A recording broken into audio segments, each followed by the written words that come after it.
Estás utilizando mal el foam roller. Seguro que te han contado un montón de historias sobre cómo funciona, por qué es bueno, por qué tienes que utilizarlo para la recuperación, pero la mayoría de estas cosas que nos cuentan son mitos que carecen de base científica.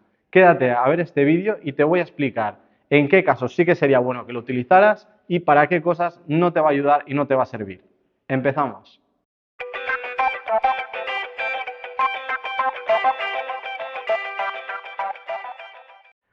A ver, pues el foam roller básicamente es lo que vemos, un cilindro con espuma que tiene una textura y esto lo que suelen hacer deportistas o gente que entrena es hacerse un automasaje con él y con esto después se notan mejor a la hora de entrenar o lo utilizan para recuperar, estirar después de un entreno intenso. La idea más común es que sirve como para liberar las fascias o para desbloquear la fascia o para mejorar la flexibilidad, etcétera, etcétera.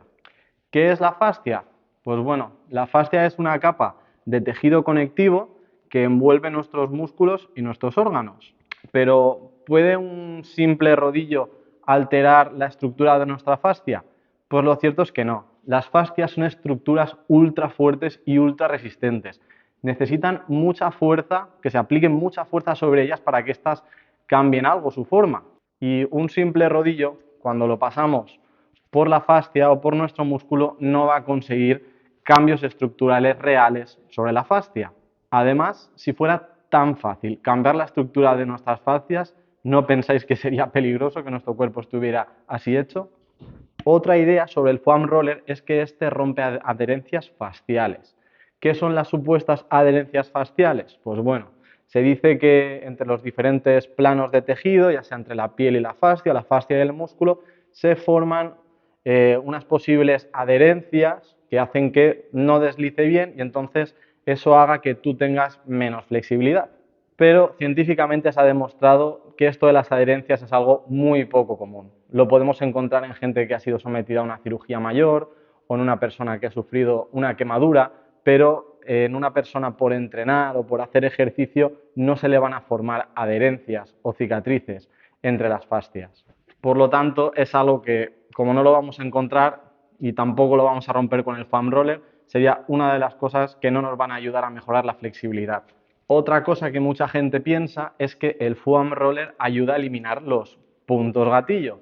¿Y por qué hago esto? Que estoy todo el vídeo haciendo esto. Porque los puntos gatillo es un tema muy controversial, ¿vale? Seguro que vas a encontrar un montón de vídeos en YouTube que hablan sobre eso. Yo me he puesto a revisar algo y la mayoría, a ver, tienen más de 6 o 9 años.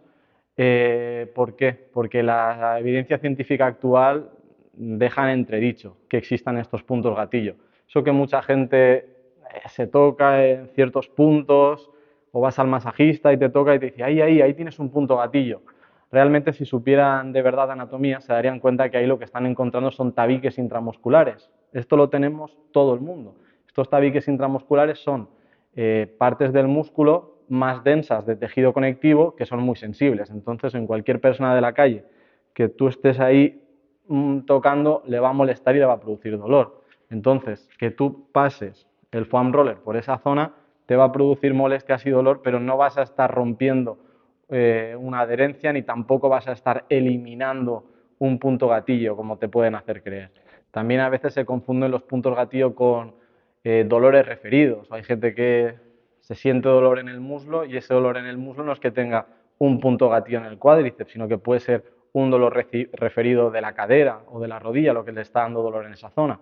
Entonces, tú pasando el foam roller, lo único que vas a estar es maquillando algo el dolor, pero si el diagnóstico no está claro, no tiene ningún sentido que lo gastemos para eliminar un supuesto punto gatillo. Entonces, si todas estas explicaciones que te han dado son cuestionables, ¿en qué casos nos va a ayudar el foam roller? ¿O cómo funciona? Pues lo cierto es que el funcionamiento del foam roller se debe más a mecanismos neurofisiológicos que a mecanismos físicos. ¿Vale? ¿Por qué digo neurofisiológicos? En primer lugar, para hacerme el guay y para que veas que sé más que tú. Es broma. Los mecanismos neurofisiológicos a los que nos referimos es el sistema de inhibición descendente del dolor. Y es que nuestro cerebro libera sustancias inhibitorias del dolor.